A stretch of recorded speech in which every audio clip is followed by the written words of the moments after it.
In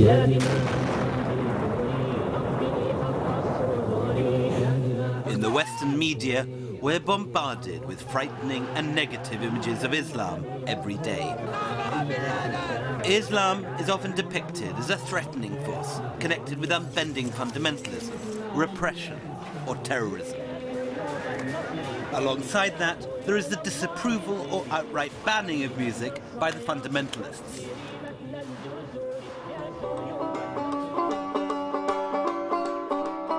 But there is another strand of Islam, where music is placed at the heart of religious devotion.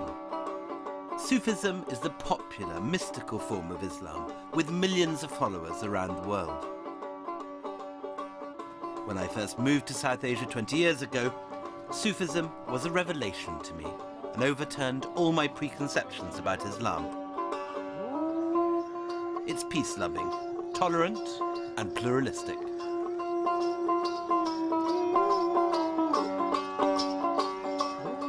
Sufism is an antidote to all the negative stereotypes of Islam.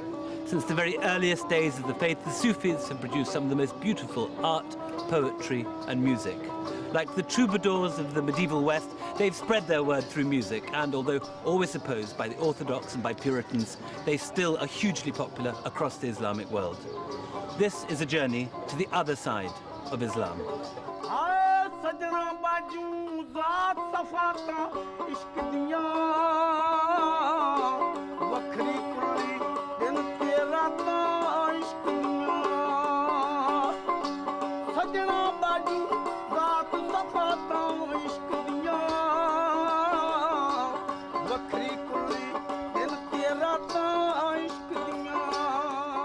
Sain Zahor is a sort of holy minstrel who sings in praise of God at Sufi shrines in Pakistan. The paths of love are long and complicated, he sings, for it is love rather than fear of God that lies at the heart of Sufism. But the use of music brings condemnation from Islamic hardliners who, like the English Puritans of the 17th century, see music as a distraction from God. But there's actually nothing in the Quran which specifically forbids music, and later Muslim writings on the subject are sufficiently ambiguous for there to have been hundreds of years of discussion. But for the Sufis, music and poetry remain intrinsic to their faith. It's their way of drawing closer to God and so reaching a state of spiritual ecstasy.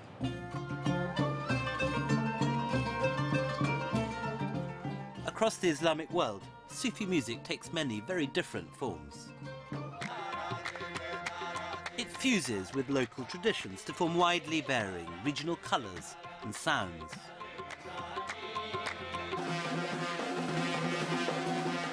In this programme, I'm going to explore the roots of this extraordinary musical force and see some of the highlights of Sufi music in action. It's music that has also attracted millions of non-Muslim fans, thanks to its thrilling, ecstatic power.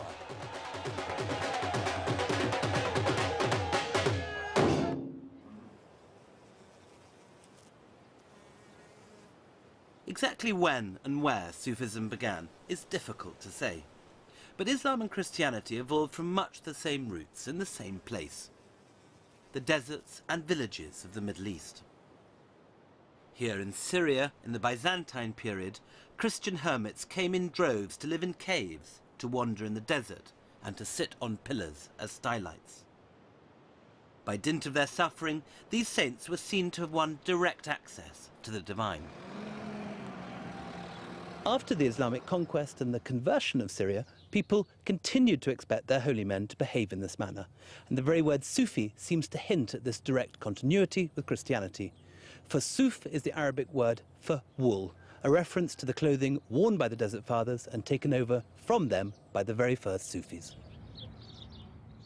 It's often forgotten that Islam adopted a lot from the early Christians. The month-long Lenten feast became Ramadan, and the practice of removing shoes before entering a shrine. Here, at the Christian convent of Saydnaya, Muslims also come to pray. And you can see this confluence of religions in action. while Orthodox Muslims believe God should only be approached directly through prayers in the mosque, the Sufis often feel more comfortable going through the intermediary of a saint, in this case, the Virgin Mary. Now, in the world of the clash of civilizations and the neocons and 9/11 and so on, all this seems something extraordinary, but it is, of course, the old way in the Middle East. Muslims and Christians and Sephardic Jews have been sharing shrines and venerating the same holy men for centuries. It's here, in this wonderfully plural culture compost of the Middle East, that Sufism has its roots. The first Sufis were hermits in the desert, but by the 8th century they'd gathered in the new Muslim towns. There are written records of these early Sufi brotherhoods surviving, showing that they already used music in their devotions.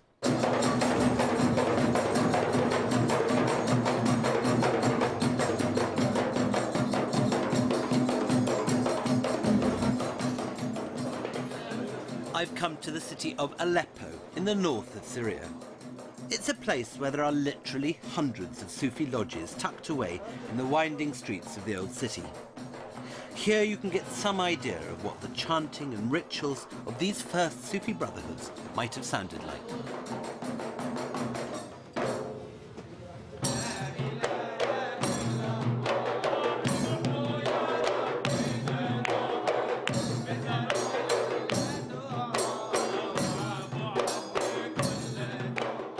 On different days of the week in Aleppo, different Sufi brotherhoods hold what they call a zikr, literally a remembrance of God, with prayers, chanting and drumming. Though it may all sound a bit like a rugby warm-up song, it's going back to the deepest roots of Sufism. Instruments are stripped away, and God's name is repeated over and over again. What's interesting is that it is, of course, a link with early Christian monasticism, the Byzantine monks, for whom the Jesus prayer, repeating Jesus' name over and over again, was at the very centre of their spirituality.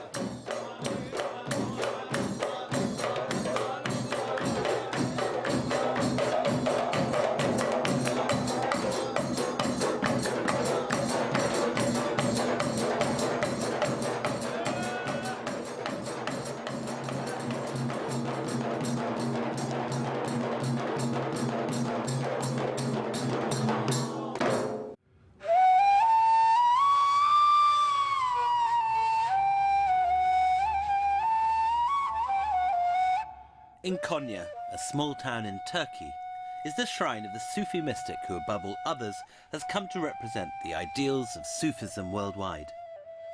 He is Jalaluddin Rumi, or Mevlana, which means our Lord. He was born in what is now Afghanistan, but made Konya his home in the mid-13th century. His shrine and tomb here attract pilgrims from all over the world. While remaining a sincere Muslim, Rumi emphasized that rituals and fasting were for the pious, but love was everywhere and was much the surest route to the divine. The fact that Rumi was the best-selling poet in America in the 1990s is an indication of his contemporary appeal. Rumi's message is timeless. I mean, he lived in the 13th century, but today, all around the world, his books are translated and spreading, because he thinks about forgiveness, peace, and self-understanding, self-respect. And I think when you look what's going on today around the world, more than ever, it's very applicable for everyone. It doesn't matter what's your cultural background.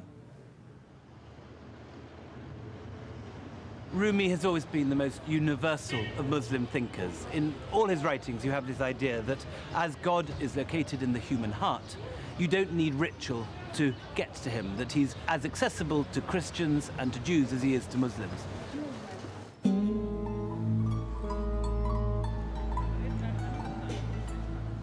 Rumi's followers, the Mevlevi Sufis, spread to Istanbul and throughout the Ottoman Empire. They became better known around the world as the whirling dervishes.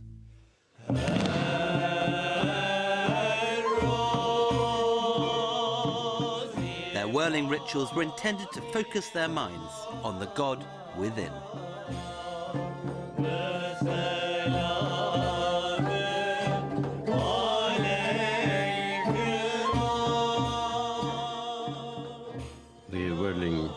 ritual of the whirling dervishes. We don't say it's a dance, it's a prayer.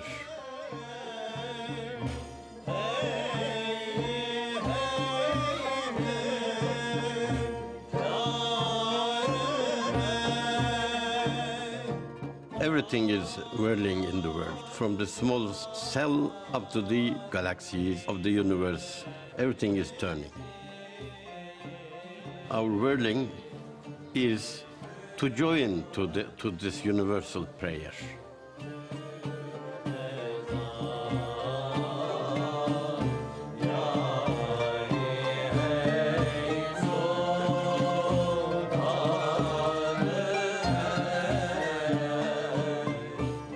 Whirling is not difficult.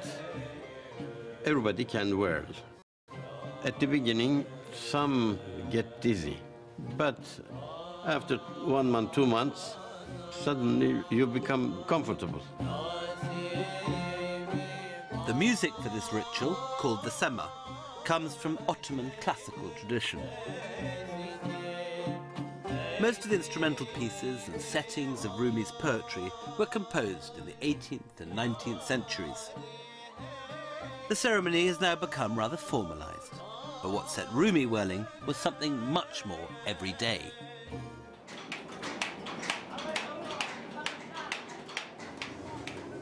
There's a story of Rumi walking through the metalworkers' bazaar in Konya and being overwhelmed by the sound of the beating hammers.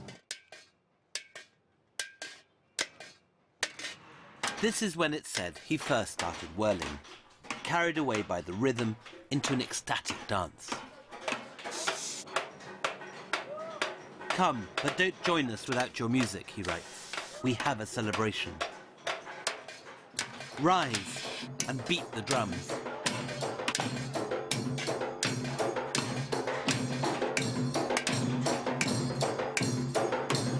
We are drunk, but not from wine. This is the night of the sema, when we whirl to ecstasy.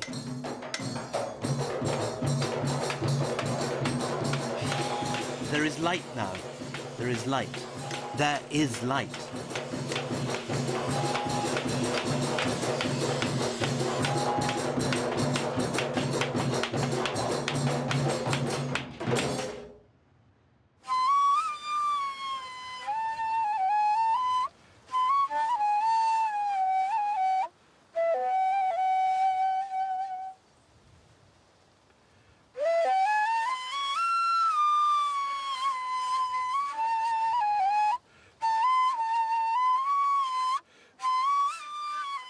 Music is a vital part of Rumi's philosophy.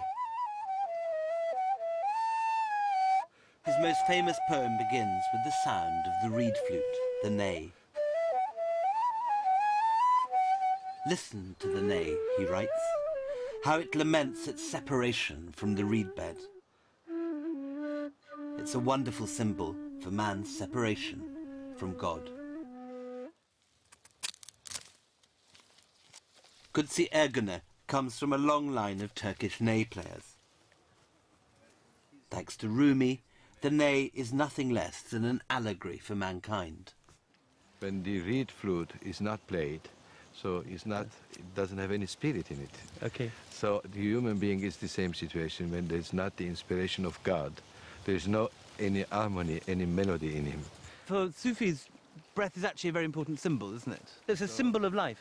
Symbol of the life, symbol of the spirit, with the symbol of the animation of the material. And that's why in Sufi ceremonies with the whirling dervishes, the ney becomes the breath who invokes the name of God.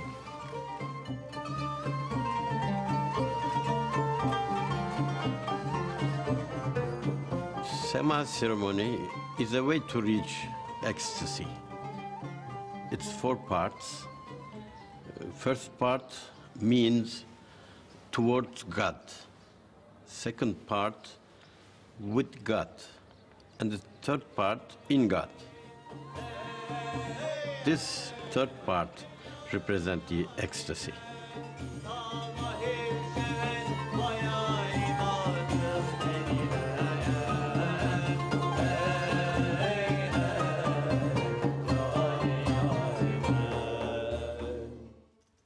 The fourth part represents coming back.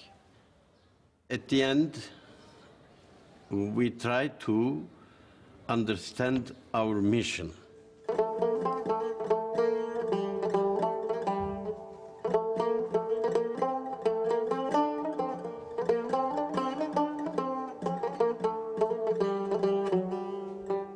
The most important message of Rumi is unity. And he said, we have come to unite, not to divide.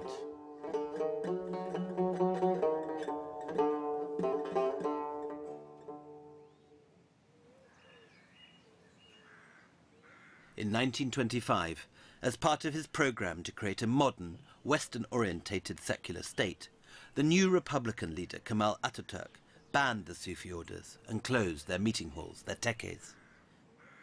This one, ironically by the Mevlana Gate of the old walls of Istanbul, was used as an orphanage and warehouse before falling into ruin. Others, like the Galata Tekke in the centre of Istanbul, have become museums. As far as the Turkish state is concerned, the Mevlevi are little more than a museum culture to be exploited as a tourist attraction.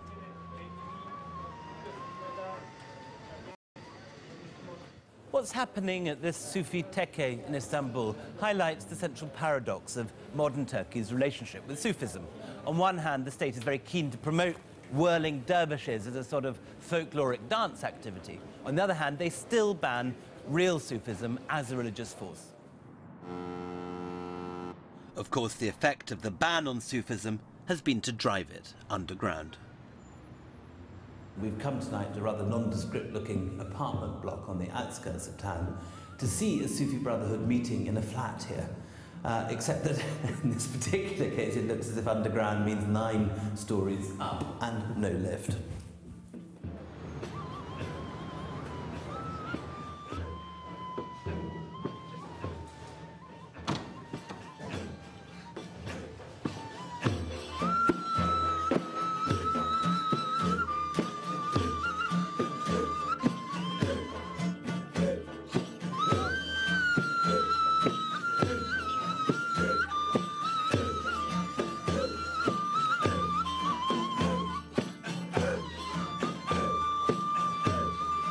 Although there are groups of Sufis like this one meeting all over Istanbul, it was surprisingly hard to find one that would agree to be filmed.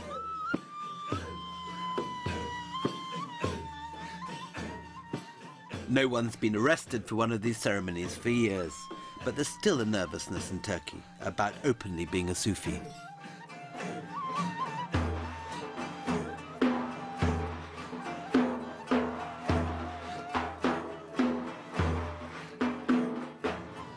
That much hidden now, because in the 1940s, 50s or 60s it was underground because it was very dangerous. You could go in prison for 6 or 7 months because you are doing a religious ceremony which is forbidden. So it is still forbidden, but we know that it's tolerated now.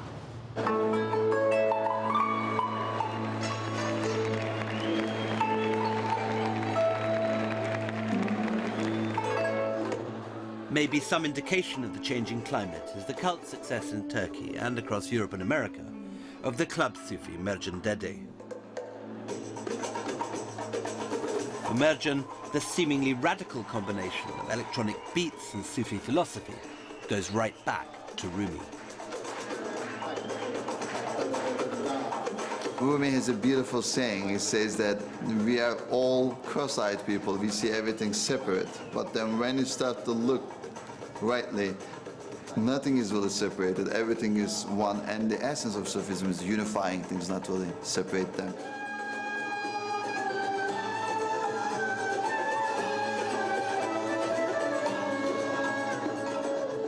In my first gig, I remember I just put this beautiful sound of an A with a really good underground techno beats, and whole energy in the dance changed, and I realized that the electronic music and the Sufi music, they just tell the same story. They're using different languages.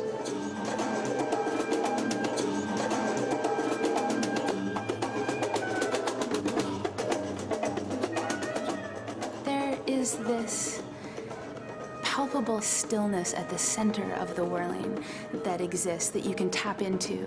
And you feel as if you're in the eye of the hurricane. Everyone disappears, and it feels easier to remain whirling than to stop.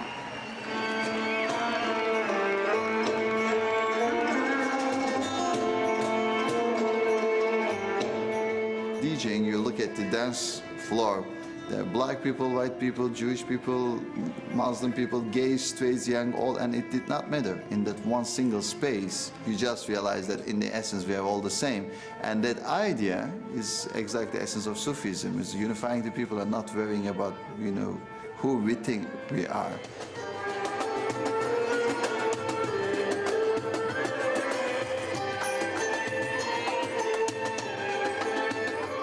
I consider myself just a student, learning every single day.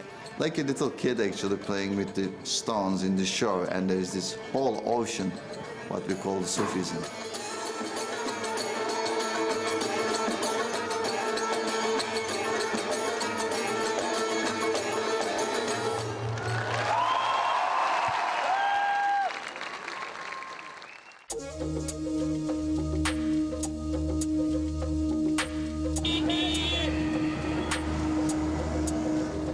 This is Lahore, one of my favorite cities and the cultural and artistic capital of Pakistan. It's an incredibly lively and vibrant place, famous for its Punjabi food and, of course, its music. Here, it's the dole drum that drives the local Bhangra sound.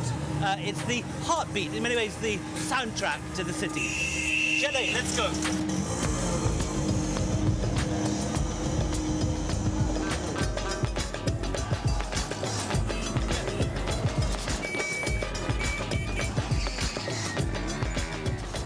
I've heard the dole used endlessly in Bhangra, but I've come to Lahore to see how it's used in one of the city's Sufi shrines.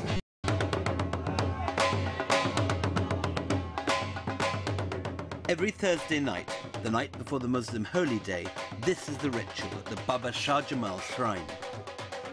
Drummers with their huge dole drums work spectators and devotees into a frenzy.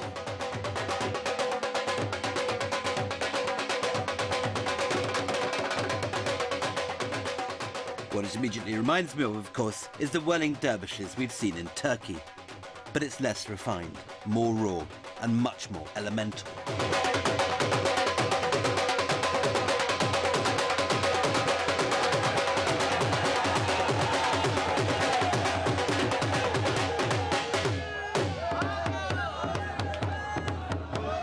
This must have been what it was originally like in Rumi's day. In the 13th century, it wasn't a kind of classical ballet. It was this real primeval feeling which led people to wajj, to ecstasy. And in that sense, it's very exciting. It's like looking through a window into a lost period of Sufi history.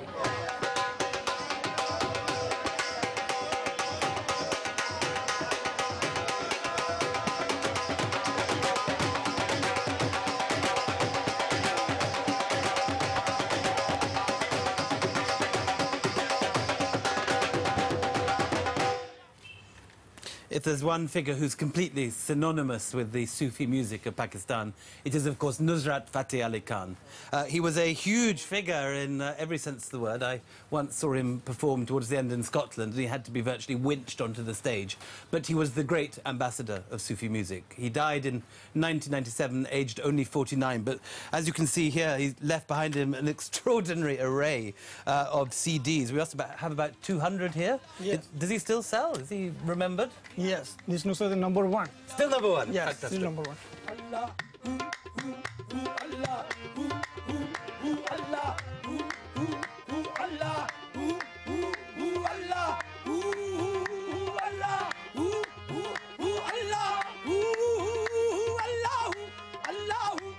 The style of music Nusrat performed is called Qawwali, a distinctive fusion of devotional poetry and Hindustani music. Largely thanks to Nusrat, it's become probably the best-known style of Sufi music in the world.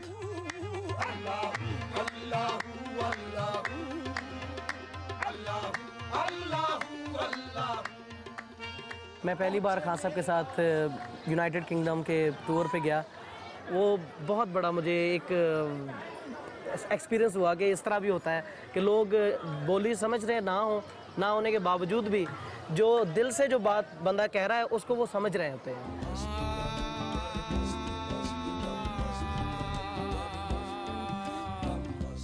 Nusrat's music reached an even wider audience when Must Must was used for a Coca-Cola ad.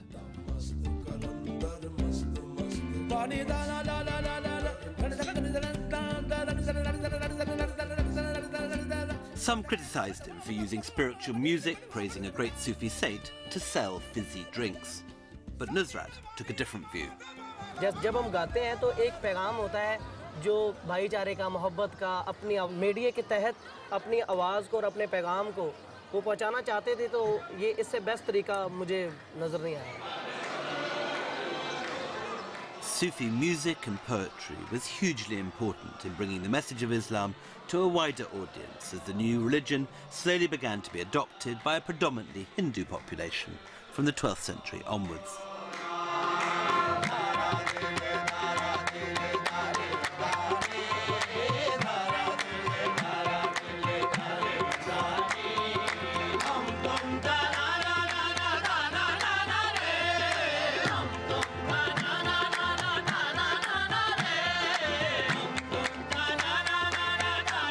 This piece was composed in the 13th century by the Sufi poet and musician Amir Khusro. It's believed to be the first ever qawwali. In performance, qawwali singers often spontaneously incorporate the words of other poets such as Rumi.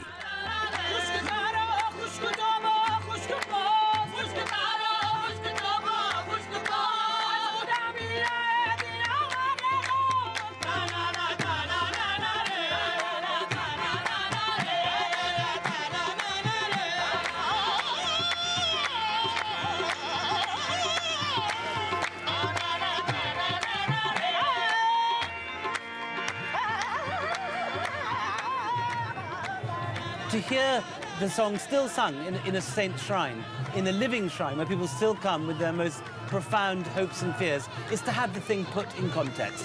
This is where they were written, and this is where they are still best heard performed.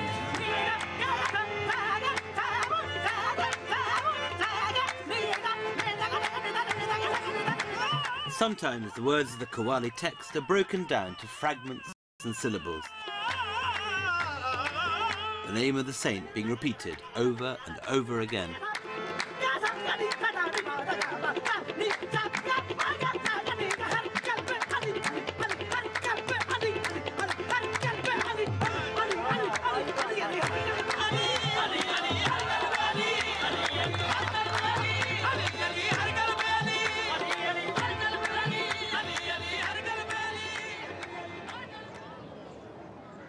Amir Khusro, the creator of qawwali, is buried in Delhi. He's regarded as one of the great fathers of North Indian classical music. It's a sign of the respect in which he is held that his tomb stands next to that of his great Sufi master, Nizamuddin Aulia, one of the most venerated of all Indian saints. For me, this is coming home. For 5 years I used to live around the corner from here, and it's where I first heard Sufi music, and was amazed to discover a form of Islam so very different from anything the prejudices of my upbringing had led me to expect. यही चीज़ तो प्यारी लगी यहाँ पे, ना हिंदू ना मुसलमान ना सिख ना ईसाई, सभी धर्म के आ सकते हैं और सभी धर्म के इकट्ठे होकर उस प्रभु से प्रार्थना कर सकते हैं. यहाँ एक मिल्लत का ऐसा चिराग मिला मोहब्बत का, ना वो हिंदू है ना मुसलमान है ना वो सिख है ना ईसाई है, उसका सच्चा नूर बैठा है.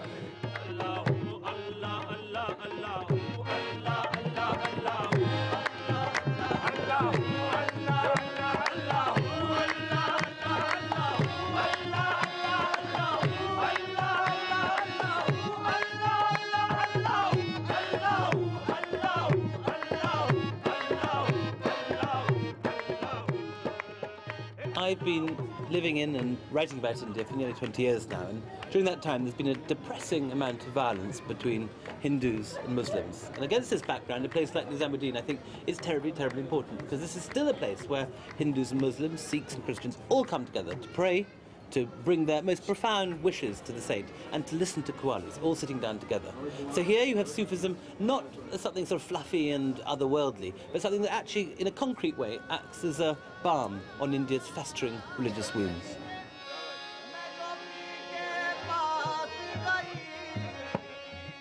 Just as the use of music and the veneration of saints has brought many Sufis closer to their Hindu and Christian neighbours, so it has also acted to divide them from their more orthodox Muslim brothers.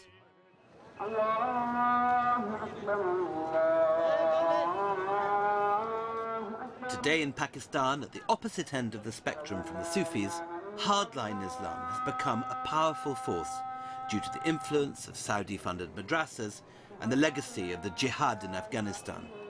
It's Islam with an uncompromising political agenda. सदर Bush ने पूछा था general Parvez Musharraf से कि तुम किसके साथ मेरा साथ देते हो या अफगानिस्तान का या तालिबान का. This is the Lahore headquarters of the Jamaat-e-Islami, the most powerful of all the religious political parties. They deny Saudi funding, but see the Sufi veneration of saints as idolatrous and, of course, condemn their use of music. ये जो music है, ये जो साज है, ये जो तबला सरंगी है, ये ढोल धमाके हैं, ये जाहिर बात है कि आदमी को आखिरत से गाफिल करते हैं, दीन से गाफिल करते हैं, और इनका नुकसान ये है कि आदमी गुनाह में मुब्तला होता है. But Maulana Sahib, for 1,400 years, the lands of Islam have contained some of the world's finest musicians. And in the courts of the great Mughals in Akbar's time, Tanzan, these are some of the greatest musicians ever to have lived. Were all these people bad Muslims? इसको मौसीकार जो इस तरह के काम करने वाले हैं, उनको हम गलतकार कहते हैं, काफिर नहीं कहते. The mullahs disapprove of music because they see it as a slippery slope, but also as a threat. Jugnu Mohsin publishes one of Pakistan's most respected papers.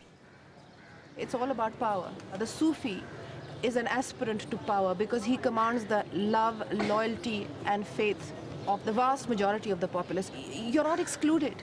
You can be a fallen woman and you can come and pray at the shrine and he will forgive you and embrace you. But the mullah's creed is extremely exclusionary. It's extremely hard.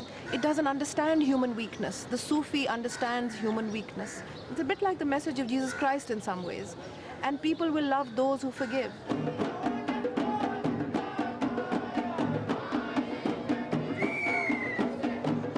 To get the full-on Sufi experience, you need to visit a shrine during its annual festival, or Urs.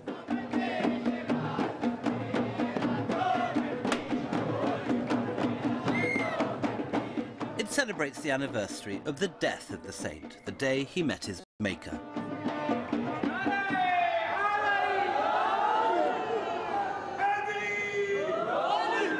This is Bit Shah in the province of Sindh in the south of Pakistan, and the shrine of Shah Abdul Latif.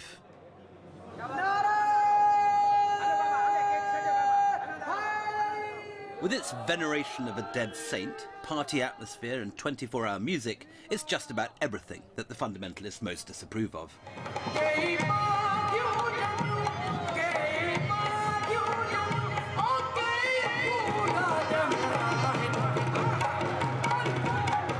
A regular performer here at Shah Abdul Latif's shrine is Abada Parveen.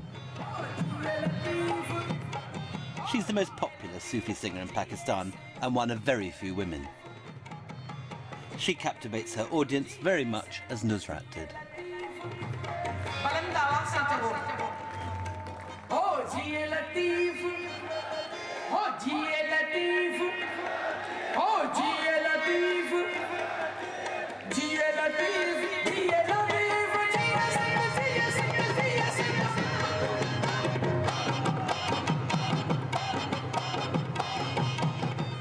दो आंखें ये हैं सामने, मगर ये सामने वाली आंख जो देखती है शायद वो पूरा ना देखती हो. तो दो आंखें जो हैं, एक आंख जो है वो दिल में है, बंदे के दिल में. वो देखती है जो अनदेखा मंजर हो. होली irradiations. वो अगर कलाम के थ्रू, अगर वो सूफी म्यूजिक के थ्रू किसी के अंदर पहुंचती है, तो वही सूफीज़्म है, वही पाकीज़गी है, वही स्पिरिचुअलिटी है.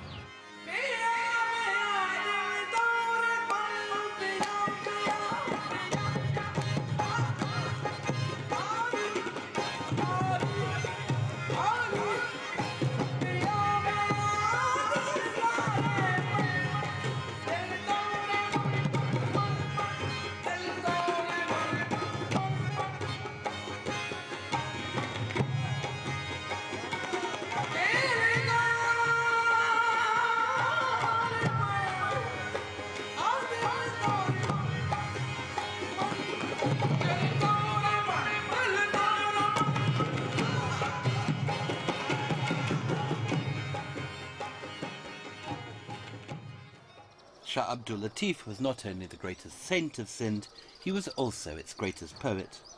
His verses, which are rooted in the local landscape, are known to all the people of the province. He died in 1752, and ever since then, each night, his music has been performed in the shrine where he once lived. It's as if the music of J.S. Bach had been passed on night after night since the day he died.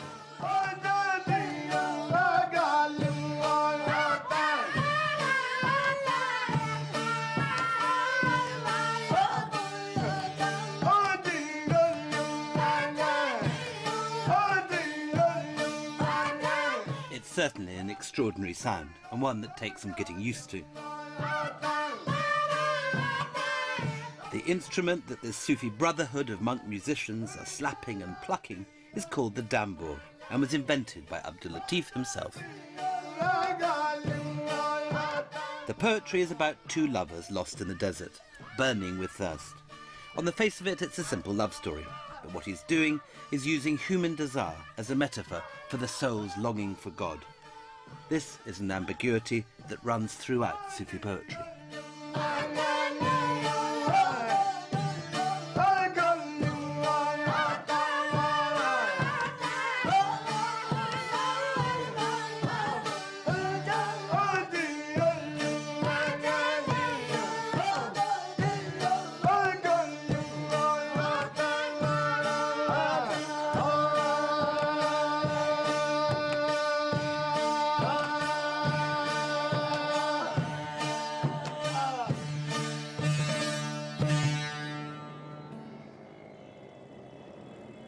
These Sufi poets may have lived hundreds of years ago, but for most Pakistanis, they are still a living part of their culture.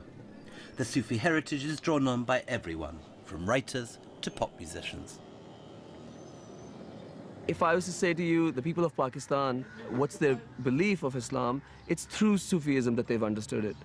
It's through music, it's through love poetry, it's through dance, through human interaction.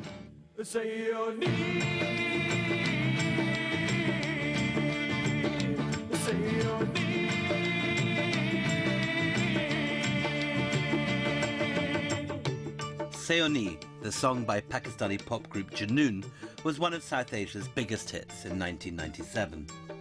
The song plays on that central ambiguity in Sufi poetry between human and divine love. Well, Sayuni in Punjabi is a metaphor for my love, soulmate, friend. It could be a metaphor for God as well. So I just wanted to take a framework of a Sufi poem, but have guitars and tablas going around with it.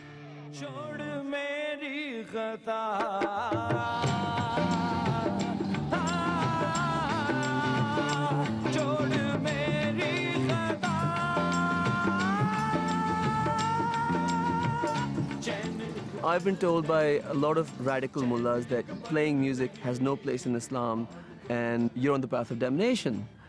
And I just turn around and say to them, the fight against Sufism, it's a losing battle. You can't stop people from sharing their love of God and the way they express it.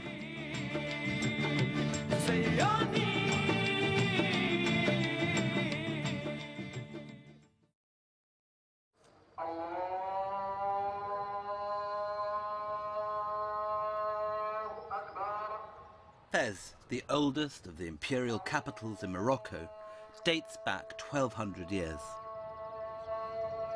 It's one of the great centres of learning of the Arab world, with a university founded over 200 years before Oxford and Cambridge. The Sufis here bind together the thought of the great poet-philosophers of medieval Fez with the lives of ordinary artisans in the city today.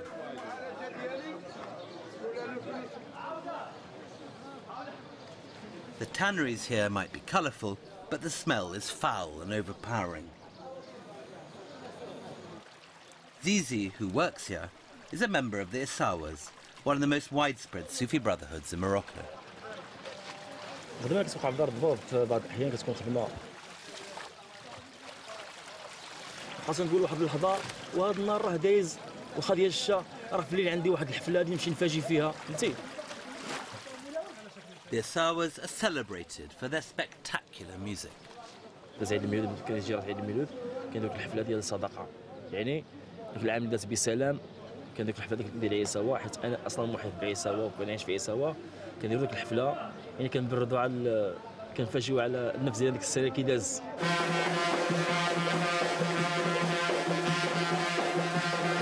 The ceremony in Zizi's house is loud and exuberant. It's not only an offering, but a sort of tonic for the family.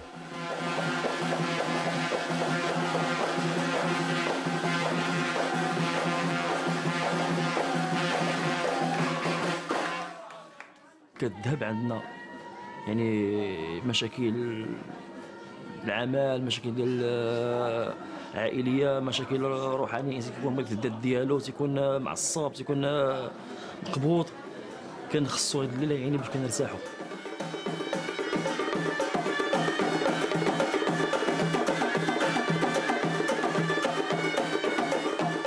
This Moroccan Sufi music is driven by powerful rhythmic grooves.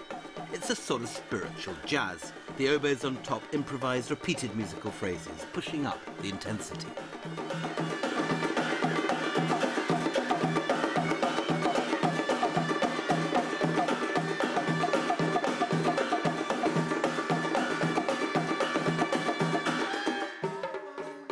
What I find fascinating about Sufism is the way that it captures, like flypaper, local traditions.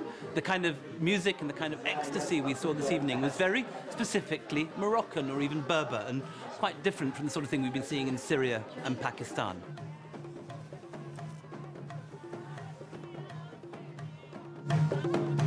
Out in the countryside, there's something else we haven't encountered much elsewhere.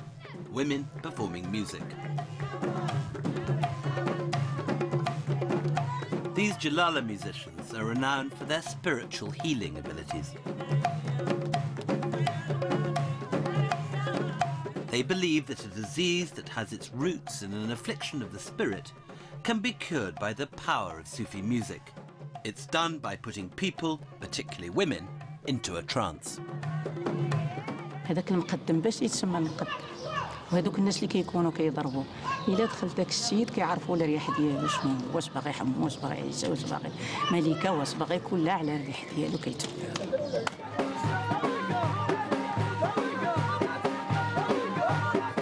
It might look a little freaky, even alarming at first, but it's a way of easing pent-up anxieties in a way that's acceptable in a deeply conservative society. It's a sort of safety valve, something like a rave, only with better, less monotonous music.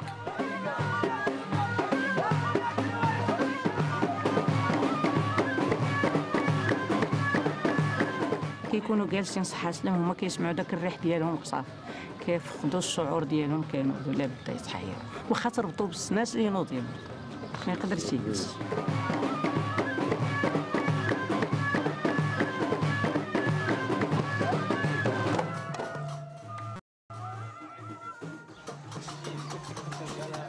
What I find inspiring about Sufism in all its forms is the way it not only bridges high and popular culture, but reaches out to other faiths.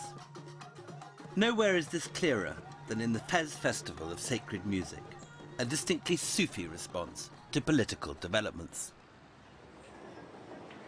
It was prompted by the First Gulf War and the ensuing polarization of the Arab world and the West. Les musulmans portaient un regard caricatural sur l'Occident et l'Occident portait un regard caricatural sur l'islam. Or, je voulais créer un espace où les gens pouvaient se rencontrer et pouvaient avoir accès à la beauté intérieure de chacune des religions et de chacune des cultures. Et c'est comme ça qu'on venait à Fès, ils pouvaient percevoir aussi une autre vision de l'islam. Et à ce moment-là, il me semblait que la ville de Fès devenait une cité qui avait un message à apporter au monde d'aujourd'hui. The idea of the Fez Festival of Sacred Music is a simple one: to juxtapose religious music from all over the world, from any creed or faith.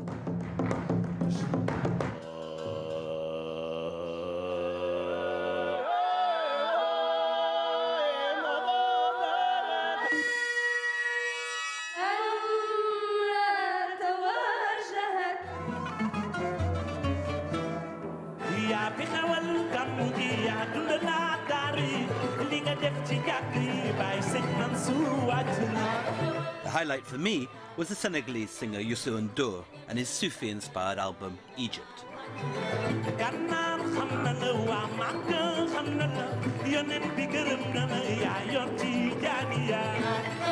The song Tijaniya praises one of the great Sufi saints of Fez.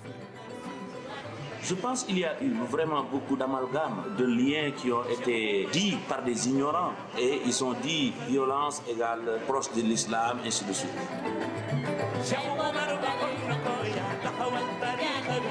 Il est normal que les musulmans, de toutes les manières qui sont la majorité des gens qui pensent que la religion musulmane, avant ces problèmes-là, a toujours été pour une religion de paix et de tolérance, puissent utiliser des créneaux comme la musique pour en faire montrer et rectifier l'image de l'islam.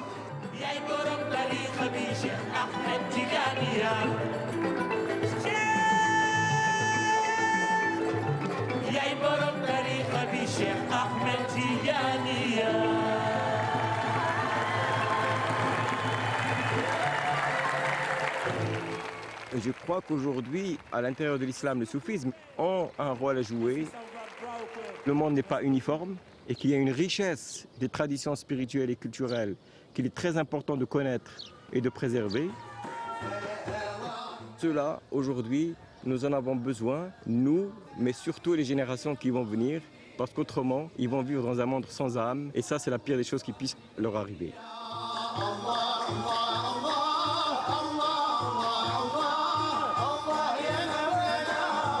Every night at the Fez Festival, there are performances from the different Sufi groups which form the heartbeat of Morocco. They're an incredible draw for Moroccans and visitors alike.